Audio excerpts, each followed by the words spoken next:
Olá pessoal, bom dia, boa tarde, boa noite. Eu sou o Valmir Moraes. Estou aqui para apresentar em forma de podcast o meu plano de aula para vocês.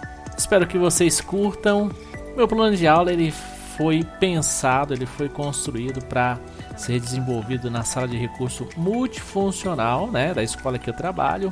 Porém, ele vai ficar à disposição se alguém se interessar, se algum professor se interessar, eu o disponibilizarei. É só entrar em contato comigo que eu com certeza irei disponibilizar para você.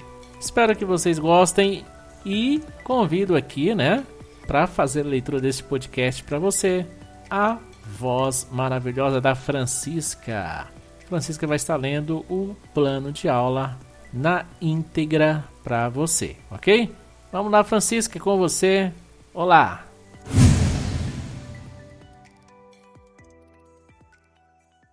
Olá, Valmir Moraes, professores e colegas. Aqui vamos nós. Antes, gostaria de me apresentar. Sou a Francisca, voz da Microsoft, e estou aqui a convite do professor Valmir para fazer a leitura para vocês deste plano de aula preparado por ele para apresentação nesta disciplina. Bem, chega de conversa e vamos ao que interessa, não é? Plano de aula, disciplina, Tecnologia Digital de Informação e Comunicação TDIC. Professora, Sandra Straub. Discente, Valmir Dias de Moraes. Metodologia ativa escolhida, aprendizagem baseada em projetos. Identificação, Escola de Ensino Fundamental Manuel Bandeira. Município, Alta Floresta. Professor, Valmir Dias de Moraes. Ano e turma. Sala de Recursos Multifuncional, Turma A. Bimestre, 5º. Carga horária, 06 aulas. Observação.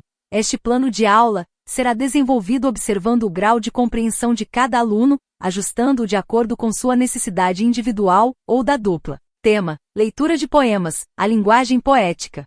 Área do conhecimento, linguagem.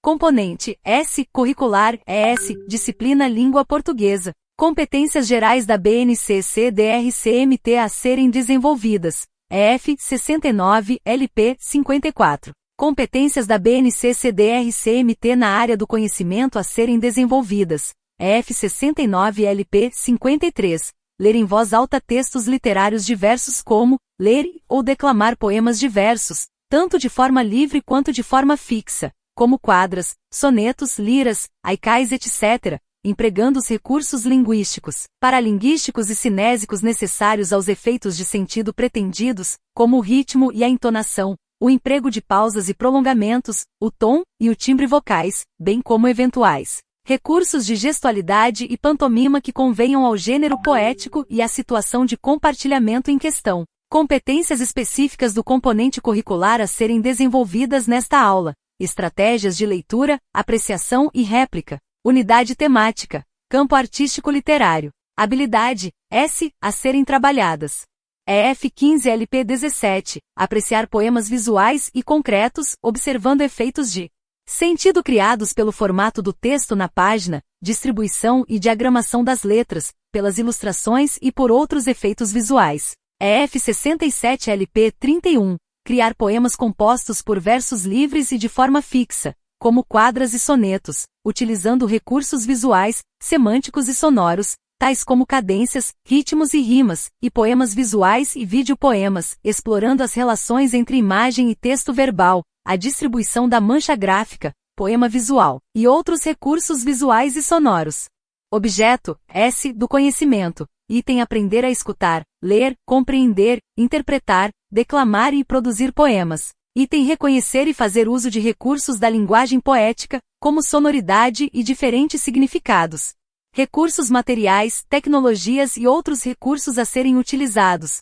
Computador com caixinhas de som e internet, cadernos, lápis, canetas e canetões, cartolinas. Cópia dos seguintes poemas impressos. A Porta Vinícius de Moraes. A Lua foi ao cinema Paulo Leminski, Guarda-chuvas Rosana Rios.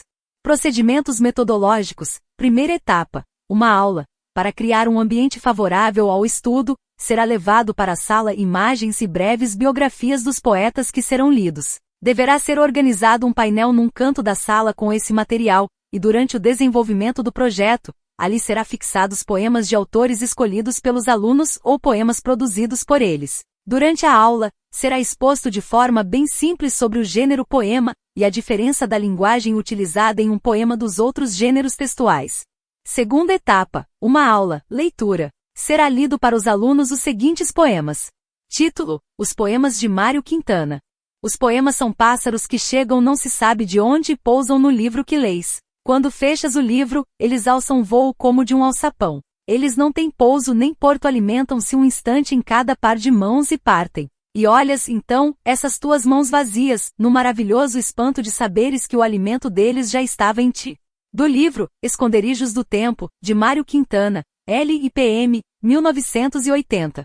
Poema, Guarda-chuvas, de Rosana Rios. Tenho 4 guarda-chuvas, todos os 4 com defeito, um emperra quando abre, outro não fecha direito. Um deles vira ao contrário seu eu abro sem ter cuidado. Outro, então, solta as varetas e fica todo amassado. O quarto é bem pequenino, para carregar por aí, porém, toda vez que chove, eu descubro que esqueci. Por isso, não falha nunca. Se começa a trovejar, nenhum dos 4 me vale e eu sei que vou me molhar. Quem me dera um guarda-chuva pequeno como uma luva que abrisse sem emperrar ao ver a chuva chegar. Tenho 4 guarda-chuvas que não me servem de nada, quando chove de repente, acabo toda encharcada. E que fria cai a água sobre a pele ressecada. Ai! Depois dessas primeiras leituras, os alunos receberão uma cópia dos textos poéticos para relerem e, em seguida, eles responderão as seguintes perguntas. Qual a diferença entre o primeiro e o segundo poema? De que fala o primeiro poema? E o segundo poema, fala sobre quantos guarda-chuvas? Item: ao ler o primeiro poema, será que podemos dizer que poemas são a mesma coisa que pássaros? O professor deverá propor uma pesquisa para que os alunos façam na internet sobre vídeos que explicam as linguagens utilizadas nos poemas e seus significados. O que é sentido literal e figurado? Como é feito um poema? Após essa pesquisa, o professor deverá explicar para os alunos a importância da entonação da voz para a leitura, bem como a postura e expressão adequada para a declamação de um poema. Terceira etapa, uma aula. Pesquisa. Será solicitado aos alunos que façam uma pesquisa na internet de alguns poemas que eles acharem interessantes para servir como base para a construção de um pequeno poema de autoria deles mesmos. Isso poderá ser individual ou em duplas. Quarta etapa, 2 aulas. Construção. Nesse momento, os alunos irão construir com o auxílio do professor utilizando o computador da sala um poema de sua autoria. Poderá ser individual ou em duplas. Para os alunos não alfabetizados, o professor deverá auxiliá-los como escriba do poema pensado por eles. Quinta etapa, uma aula. Conclusão. Após a construção dos poemas pelos alunos, será feita a leitura das produções e em seguida transcrito para uma cartolina e exposto no local escolhido pelos alunos no início do projeto. Avaliação. A avaliação será feita de forma contínua, observando a interação dos alunos, seu nível de compreensão e a produção do poema feito por eles. Referências. Item básica, Brasil, Base Comum Curricular, BNCC. 2017, disponível em http://basenacionalcomum.mec.gov.br. Acesso em 10 mar, 2021. Mato Grosso, Documento de Referência Curricular, DRCMT. 2018, disponível em https://sites.google.com/view/bnccmt/educa porcentagem C3 A7 C3 A3 o hífen infantil hífen e ensino fundamental documento de refer C3 a ANSIA curricular para Mato Grosso. Acesso em 12 mar, 2021. Item complementar. CIS da Nova Escola. https://novaescola.org.br. Acesso em 08 mar 2021. Blog da Leiturinha. https://leiturinha.com.br/blog. Acesso em 08 mar 2021. Alta Floresta MT, 17 de março de 2021.